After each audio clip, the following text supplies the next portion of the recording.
ఏందే గీత, పొద్దున్న లేచినావు, ఒక్క చాయ్ పెట్టుకొని తాగినావు, ఇక పోర్ని ముందట పెట్టుకొని కూర్చున్నావు. మరి బువ్వ కూర ఎవరు వండుతారే? ఇప్పుడు అత్తమ్మ వస్తే అన్నం పెట్టంటది, ఏం పెట్టాలనే అంటే అవతల నన్ను తిట్టిద్దామనే కదా.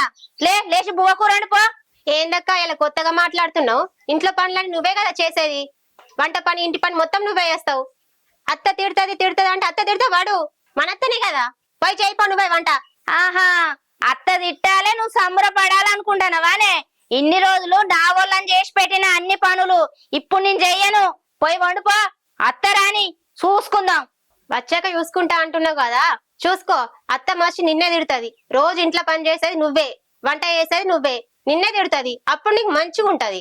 అంటే అత్త రావాలే, మాకు లొల్లి కావాలనేగా చూస్తాను. లేచిన కాంచి ఒక్క పని కూడా చేయకుండా కూర్చున్నావు. ఇప్పుడు అర్థమైంది తిని గుణం ఏందో అనేది. వామ్మో, మంచి తెలివితోటే ఉన్నావు. అవునే, నేను తెలివిగానే ఉన్నా. నేనేం పని చేయిపో నువ్వే. నేను ఎందుకేస్తా?